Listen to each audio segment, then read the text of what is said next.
दोस्तों, कहानी की शुरुआत होती है फ्लोरिडा के एक छोटे से कैफे को दिखाते हुए, जहां पर एक 17 साल की लड़की काम करती थी जिसका नाम था लीसा। लीसा काफी अच्छे नेचर की थी, वो सब कस्टमर से बहुत अच्छे से पेश आती थी, इसलिए लीसा का बॉस भी उससे काफी खुश रहता था और लीसा के कहने पर उसका प्रमोशन भी कर दिया था। काम खत्म करने के बाद लीसा जब घर के लिए निकलती है तो हम उसे बहुत उदास देखते हैं। लीसा जैसे कैफे पर खुश नजर आती है, रियल लाइफ में वो उतनी ही परेशान और डिप्रेस्ड है।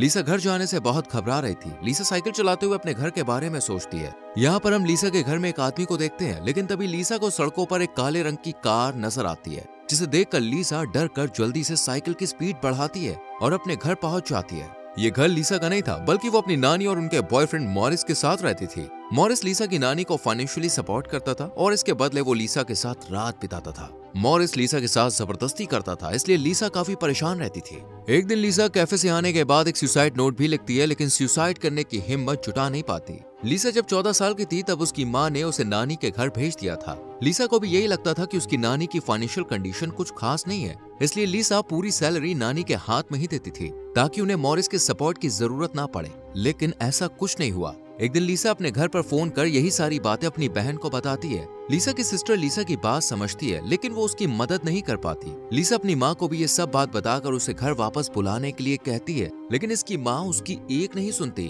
और नानी का ख्याल रखने के लिए कहती है। यानी लीसा की माँ को लीसा की कोई फिक्र नहीं थी। एक रात जब लीसा कैफे से वापस घर आ रही थी तो उसे रास्ते में फिर से वही काले रंग की कार दिखती है। लीसा इसे देखकर काफी घबरा जाती है और जल्दी जल्दी साइकिल चलाने लगती है, लेकिन कार में से एक आदमी निकलकर लीसा को पकड़ लेता है और किडनैप करके कार में डाल लेता है। पहले तो वो लीसा के साथ जबरदस्ती करता है और फिर आंखों पर पट्टी बांधकर उसे अपने साथ अपार्टमेंट में ले आता है। यहाँ फिर से लीसा के साथ वो जबरदस्ती करता है और ऐसे ही रोजाना चलता रहता है और इस आदमी के साथ लीसा को अब एक हफ्ता गुजर जाता है। लीसा इस दौरान समझ चुकी थी कि ये कोई नॉर्मल नहीं बल्कि एक साइको मेंटल इंसान है। लीसा के लिए वैसे तो ये सब पहली बार नहीं था, क्योंकि उसकी नानी के घर पे भी उसके साथ जबरदस्ती की जाती थी, इसलिए लीसा हिम्मत नहीं हारती और किसी भी तरह बचकर यहाँ से भागने की कोशिश करती है। इसलिए लीसा पहले तो इस साइको आदमी को अपनी बातों में फंसाती है, जिसका नाम बॉबी था। लीसा बॉबी से कहती है कि जरूर तुम्हारी लाइफ में कोई लड़की होगी जिसे तुमने अच्छे से ट्रीट नहीं किया, इसलिए तुम ये सब काम कर रहे हो, तुम तो एक अच्छे इंसान हो। ये सब सुनकर बॉबी लीसा की बातों में फंसने लगता है। इधर हम लीसा की नानी को देखते हैं, जो कि पुलिस स्टेशन में लीसा की गुमशुदगी की रिपोर्ट लिखवाने आई थी।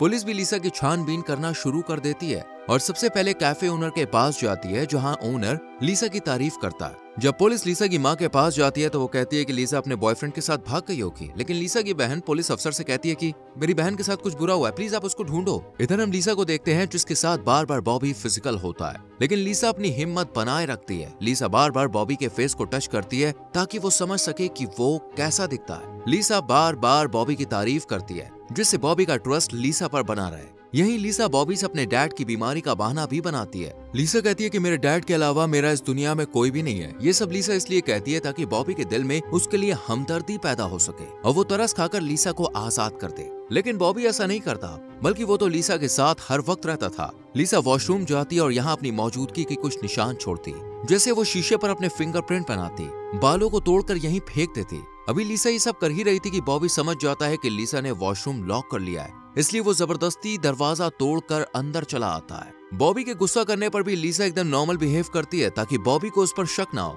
रात को जब बॉबी सो रहा होता है तो लीसा चुपके से उठकर फोन के पास जाती है। भले ही लीसा की आंखों पर पट्टी बंधी हो, लेकिन इतने दिनों में उसने आसपास के माहौल को अच्छे से ऑब्जर्व कर लिया था। लीसा जैसे ही फोन लगाती है वैसे ही बॉबी उठ जाता है और लीसा को पकड़ लेता है। बॉबी कहता है कि तुम ज्यादा ही चालाकी दिखा रही हो, इसलिए वो गन पॉइंट पर लेकर लीसा को शूट करने लगता है। लेकिन लीसा कहती है कि मैं तो बस अपने बीमार डैड का हाल पूछ रही थी, उन्हें बताना चाहती थी कि मैं खुश हूँ, आप मेरी फिक्र ना करें। लीसा की इमोशनल बातें सुनकर बॉबी भी इमोशनल होकर उसे छोड़ देता है। लीसा को अपनी बहन की कही हुई बात याद आती है कि कुछ भी हो जाए लेकिन गिव अप मत करना। एक दिन जब बॉबी लीसा के साथ फिजिकल हो रहा था तब लीसा कहती है कि अगर तुम मुझे छोड़ दोगे तो मैं किसी से कुछ नहीं कहूंगी, बल्कि तुम्हारी गर्लफ्रेंड बनकर तुम्हारा ख्याल रखूंगी। बॉबी भी लीसा से खुश होकर उसे आजाद करने के लिए राजी हो जाता है। न्यूज में बताया जाता है कि एक सीरियल किलर ने 6 महीने में 16 लड़कियों को मारा। ये देखकर बॉबी भी सोचता है कि अगर मैंने लीसा को छोड़ दिया तो पुलिस इस छोटे मोटे केस पर ध्यान नहीं देगी और फिर लीसा ने तो मेरा चेहरा भी नहीं देखा है, इसलिए बॉबी को सब कुछ सेफ लगता है और वो लीसा को कार में बैठाकर छोड़ने के लिए आ जाता है। लेकिन यहाँ फिर से बॉबी का दिमाग घूमता है और वो लीसा को मारने की कोशिश करता है, पर लीसा बार बार यही कहती है कि मैं तुम्हारी गर्लफ्रेंड बन सकती हूँ, तुम्हारा ध्यान रखूंगी,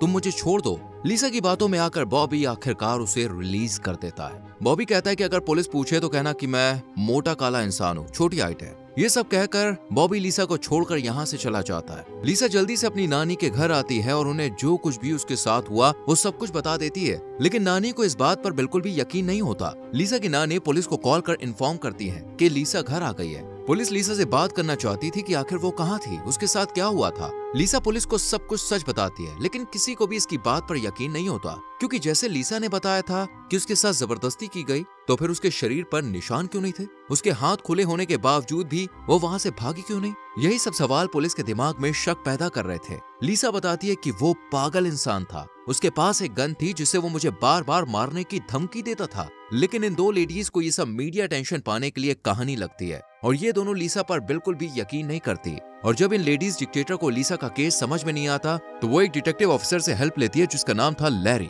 लैरी लीसा से बात करने जाता है, लेकिन लीसा किसी को कुछ बताना नहीं चाहती थी क्योंकि कोई भी उसकी बात पर यकीन नहीं कर रहा था। लैरी लीसा को अपनी बेटी की फोटो दिखाकर उसे अपनापन फील कराता है और फिर लीसा सब कुछ बताती है। लीसा कहती है कि बॉबी के पास एक काले रंग की कार है जिस पर रेड कवर लगा हुआ है, उसके घर में 22 सीढ़ियां हैं, उसका कलर फेयर है, लेफ्ट हैंडेड है और उसके पास एक गन भी है। ये सब बातें सुनने के बाद लैरी को यकीन हो जाता है कि लीसा झूठ नहीं बोल रही है, इसलिए वो अपनी टीम के साथ लीसा के केस को सुलझाने में जुट जाता है। लैरी लीसा के केस में हेल्प लेने के लिए लीसा की नानी के घर फोन करता है, जहां मॉरिस फोन उठाता है और लीसा का फादर बनकर लैरी से बात करता है। मॉरिस की बातें सुनकर लैरी को समझ में नहीं आता कि आखिर एक फादर होने के बाद उन्हें लीसा की फिक्र क्यों नहीं है, क्यों वो इतने काम डाउन है। यही सवाल लैरिस लीसा से भी करता है, जिस पर लीसा मॉरिस की सच्चाई बताती है कि मॉरिस भी उसके साथ जबरदस्ती करता है और वो उसका कोई फादर नहीं है। ये सुनकर लैरी लीसा की नानी के घर जाता है और मॉरिस को अरेस्ट कर लेता है। अब लीसा के केस को और बारीकी से देखा जाता है, क्योंकि टीम को लग रहा था कि लीसा ने जिसके बारे में बताया है वही सीरियल किलर है जो लड़कियों को मार रहा है। इसलिए जब लीसा के कपड़ों को फॉरेंसिक रिपोर्ट के लिए भेजा जाता है तो कपड़ों से वही निशान मिलते हैं जो बाकी लड़कियों के कपड़ों से मिले थे, यानी बॉबी ही सीरियल किलर था। अब लीसा टीम को लेकर उसी लोकेशन पर जाती है जहां बॉबी लेकर गया था। लीसा आंख बंद करके पहले गैस स्टेशन पहुंचती है जहां से बॉबी ने गैस भरवाई थी। यहाँ लैरी को सीसीटीवी फुटेज में बॉबी दिखाई देता है। इसके बाद बॉबी की तलाश और ज्यादा होने लगती है। एक दिन टीम का मेंबर बड़ी चालाकी से बॉबी की कार को रोककर उसकी फोटो लेता है और जब फोटो लीसा को दिखाई जाती है तो लीसा कंफर्म कर देती है कि यही बॉबी है। इसके बाद लीसा के साथ पुलिस बॉबी के घर जाती है, जहाँ लैरी को लीसा के बाल, फिंगरप्रिंट, 22 सीढ़ियां ये सब मिलते हैं। और फिर एक दिन लैरी और उसकी टीम बाहर आजादी से घूम रहे बॉबी को अरेस्ट कर लेते हैं, जिसके बाद लीसा को पूरा पुलिस डिपार्टमेंट उसकी बहादुरी के लिए अप्रिशिएट करता है। और फिर लीसा वापस अपनी नानी के घर नहीं जाती, बल्कि उसकी आंट उसे लेने आती है और लीसा के साथ जो कुछ भी हुआ उस पर अफसोस करती है और लैरी से लीसा की सेफ्टी को लेकर प्रॉमिस करती है और फिर लीसा अपनी आंट के साथ रहने लगती है। लास्ट में लीसा अपनी माँ को एक नोट भेजती है कि आप गलत थी, मैं भी एक अच्छी लाइफ डिजर्व करती हूँ। ये सब पढ़ने के बाद लीसा की माँ को अपनी गलती का एहसास होता है और बॉबी को भी मौत की सजा दे दी जाती है। और फिर यहाँ पर लीसा को कुछ सालों बाद हम देखते हैं जो कि एक लेडी ऑफिसर बन चुकी थी और इसी के साथ ये ट्रू स्टोरी यहीं पर खत्म हो जाती है।